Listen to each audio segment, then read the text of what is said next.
Saturday morning breakfast, it had always been us five. Well, us nine if you count the grandparents, eager to hear what updates their granddaughters were bringing to the table. A spread of fresh out of the oven breakfast favorites filled the table, and it was the last Saturday, at least the last for a while, that would carry this familiar, worn-in feeling. Between bites of cinnamon roll and sips of coffee, my mother posed the question, how would you all feel about us taking custody of another girl? A 17-year-old. Potential realities begin to fill our heads. Another person to share toothpaste with, another voice asking Dad for help with math homework, another person to shop for when Christmas came around. It didn't take long for us all to respond that we were on board, that it felt like the right thing to do, that maybe it would even be fun. Sunday night dinner rolled around, and it did feel familiar. Like other weeks, we sat on the back deck, and like other weeks, my sisters and I collected plates and silverware to set the table. Like other weeks, my dad prepared a feast for us on the grill. But unlike other weeks, there were 6 of us coming to the table, or 10 of us if you count the grandparents. Her dinners never felt like this, and ours would never feel the same. It felt like a trust fall, full surrender. Here, my family is yours. Here, borrow any of my things. Here, you're a stranger, but that won't stop me from sharing every intimate aspect of the life I've held as my own for the last 18 years. The days passed, and our routine became hers, as her history became part of our future. Lives intertwined, strings tangling, just enough that sometimes we trip and have to realign to move forward. Not a sprint, but a delicately spun up path that we were all walking together for the first time.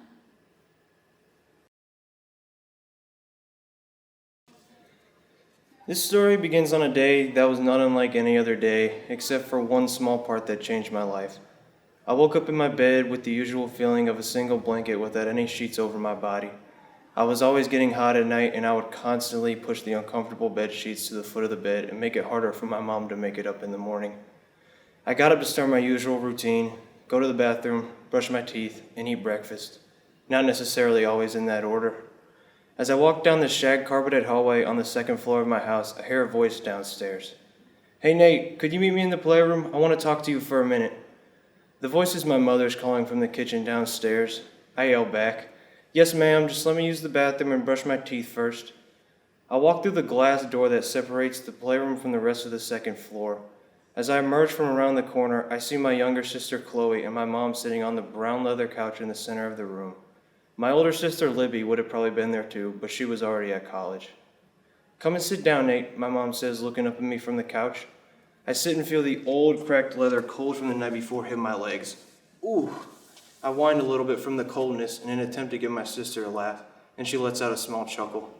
My mom redirects our attention to her. "So you guys know how me and your dad have been for a while, right?" Me and Chloe agree it has been pretty miserable having to watch our parents fight so much. I've done some research, and I found a townhouse I'm going to be moving into in a couple of months.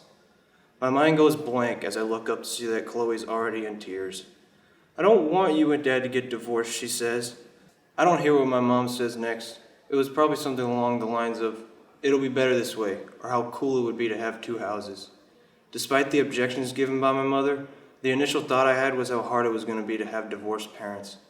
But Chloe being this upset already made me think of my responsibilities as an older brother. I had to be there to comfort and look out for her when she needed it. My mother's voice comes back in. "Do you guys have any questions?" I didn't speak up at the time. I wish I had, but all the questions I would have ever asked have gotten answered over the years. "No," both me and Chloe reply. At this point, the sadness in Chloe's eyes told me that we weren't going to be living the same life anymore, and we weren't going to be the same people anymore. "It's just down the street, and you guys will be able to see either of us whenever you want anyways." My mom's trying to make us feel better, but in some ways it seemed like our entire world was ending. But with everything bad comes something good. The main thing being that we haven't had to watch our parents fight since that day, and I'm still thankful for that. "I love you guys no matter what," my mom says, and kisses us both on the forehead and gives us a hug. Maybe this is going to turn out to be a good thing, and sure enough it did, and I got to watch both of my parents marry the love of their lives.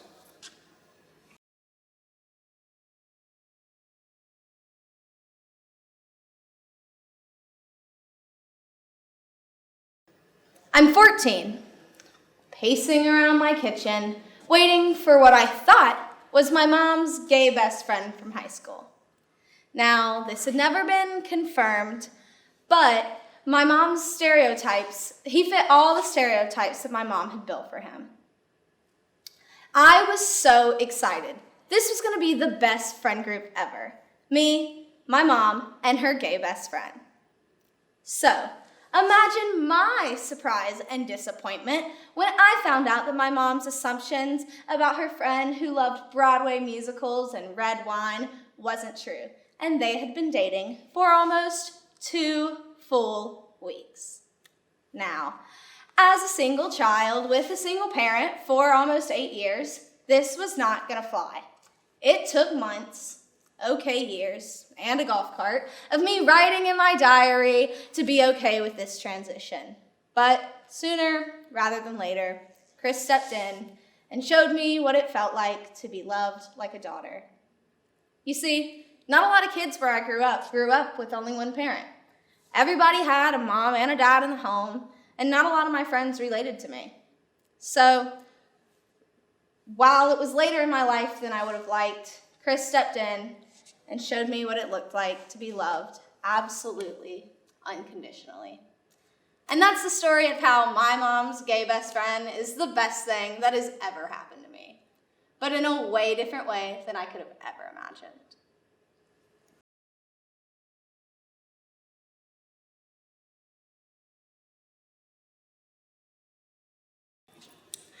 Middle school is rough for everyone, from trying to fit in to discovering more about ourselves and the people around us, with hormones. My 7th grade schedule started like this: school, then homework, then yes, always Netflix, then sleep. By homework, I precisely mean math, every day with a side of identity crisis. No horseback riding from 4 to 5:30 for me. Being bad at math led to many things.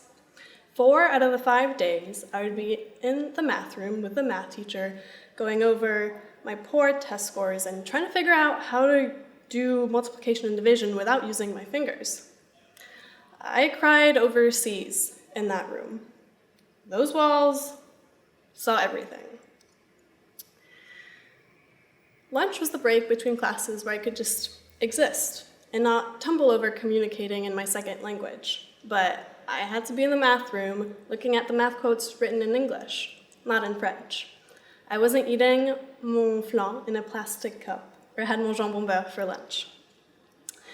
Sometimes I just cry at everything. My different home, my different friends. I would break open in the middle of the school day and run to my covers and TV shows when the sky turned black. But there were goldfish in my math teacher's patience. Fast forward, spring 2021, I'm in my 2nd semester of college, and my social justice and language professor has just assigned us a journal, which begs us to answer what social justice means to us. It's a class with upperclassmen, so I'm sitting there trying to figure out how to approach it in the most mature way possible. But, like every good paper has an outline, I didn't even have the foundation to start answering this question. I realize, right there, that I have not been investing in being here, in North Carolina, in North America. 7 years go by, and yeah, I try to follow the news and politics, but there's no fuel. There's no passion. Have I just been existing? Surely not. I've worked hard on myself, trying not to cry on lunch breaks and all. So yes, I had been creating a bubble in being away from my homeland.